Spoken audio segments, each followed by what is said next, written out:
What if I told you that soft watercolor gradients are not about painting faster, but about understanding water a little better? Gradient washes are one of the most important techniques in watercolor because they help create softness, atmosphere, and depth in a painting.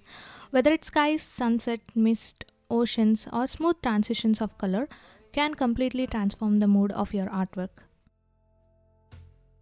Many artists struggle with patchy washes, streaks, or unwanted hard edges.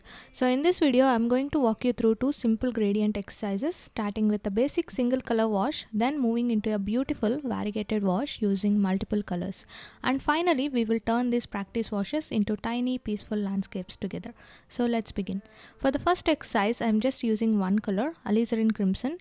This is a simple dark to light gradient wash, and honestly one of the best ways to understand watercolor consistency and water control. Starting with a stronger, more pigmented mixture at the top of the paper and gradually softening it downward using clean water. Notice that I am not trying to rush the blending process.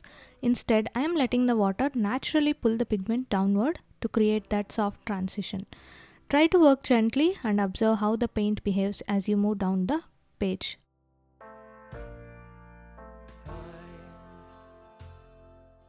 Let's move on to the variegated wash, where we blend multiple colors together while the paper is still wet. For this wash, I am using yellow, red, alizarin crimson and purple to create a rich atmospheric transition across the sky.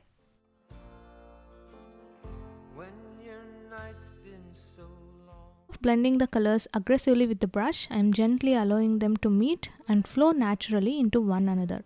This helps the transition remain soft without becoming muddy. Variegated wash can feel intimidating at first because there are multiple colors involved, but the key here is actually keeping your brush movement simple and not overworking the surface too much.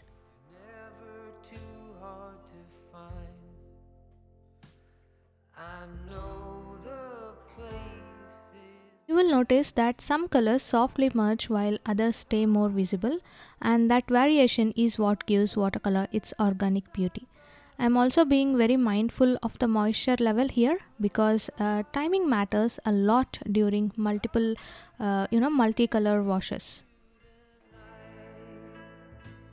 To remember here is that if the paper becomes too dry, the colors stop blending smoothly, and if it's overly wet, the colors lose their vibrancy and become uncontrolled.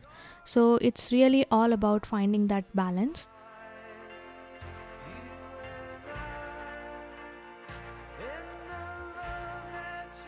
So I wanted to turn this simple exercise into a tiny finished artwork. So once the gradient dries, I am adding a few soft pine trees near the bottom for the first gradient wash, and then once that is completed, I'll be adding a mountain to the variegated wash.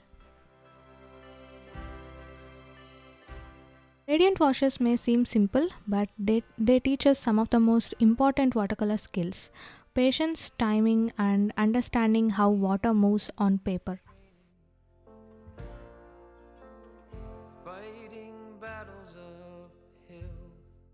The more you practice observing moisture and pigment flow, the softer and more effortless your paintings will begin to feel.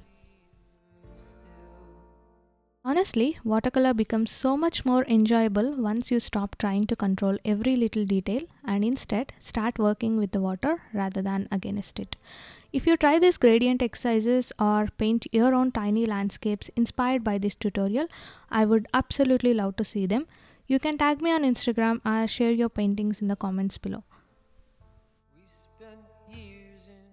And if you enjoyed this tutorial, don't forget to subscribe to the channel because I share watercolor landscapes, calming painting tutorials, and creative practice videos here regularly. Thank you so much for painting along with me today, and I will see you in the next video. Happy painting!